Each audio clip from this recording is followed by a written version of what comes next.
Coming up, Tom Brady and Rob Gronkowski return. Yeah.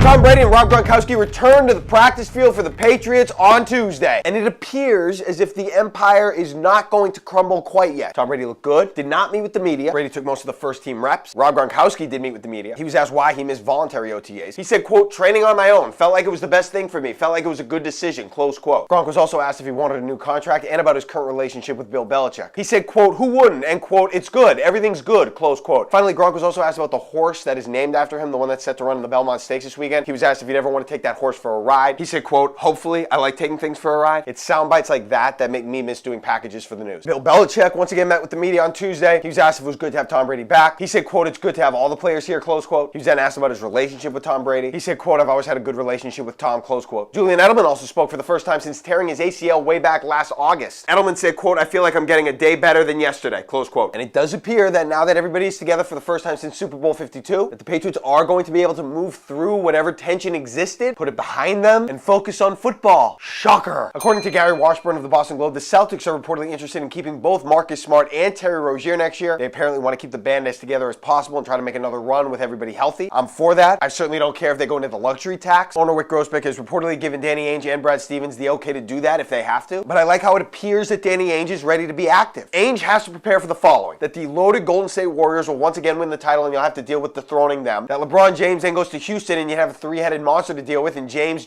Harden, and Chris Paul. And that the Philadelphia 76ers get both Kawhi Leonard and Paul George to go with Simmons and Embiid. You have to plan for all of that to happen. If it doesn't, great. But you need to plan that all of those things are going to go against you. Tennessee Titans tight end Delanie Walker thinks he's the best tight end in football. He said, quote, honestly, I feel like I'm the best tight end in the league in all phases, close quote. Okay, no. All right, take your pick. Better Patriots safety all time, Devin McCourty or Rodney Harrison? I'm going McCourty. Their resumes are very similar. The big difference is Rodney Harrison has 2 first-team All-Pros. Devin McCourty has 2 All-Pros, but he was named to the second team. They both have 2 Super Bowls to their name. Harrison was a more explosive personality, couldn't dislodge the ball from David Tyree. Rodney was more of a tone setter for the great defenses of that era. The defenses overall were better in that era, but I think that's why I go with Devin McCourty. The Patriots defense needed his strong play more so in this era than they did with Rodney Harrison back 15 years ago. All right, final take your pick. Better adult contemporary artist, Elton John or Phil Collins? Elton John. I'm a big Phil Collins fan, but Elton John is the answer. Both have great love songs. I feel like Elton John has much more dynamic talent. Leave On, The One, everything that was in The Lion King. The Way You Look Tonight was our wedding song, so I'm biased. Phil Collins is excellent. Just Elton John has more songs I like than Phil Collins. All right, my lock of the day, I'm taking the Yankees -1.5 at Toronto. It's as simple as this. The Yankees hitters dominate Marco Estrada. I even expect Aaron Judge to be productive tonight, and he was awful. He set the record for strikeouts in a doubleheader yesterday in Detroit. Judge against Estrada, 8 for 20 with 2 home runs. And it's not just him. More than half their lineup feasts against Estrada. I think they have a big night offensively. I'm taking the Yankees -1.5 over Toronto. That's my lock of the day. And a quick programming note, there's not going to be a regular Boston Sports Post tomorrow. It'll be more like a special edition. Have a good one. Well, as you know, I'm not on Snapface and all that, so I don't really get those.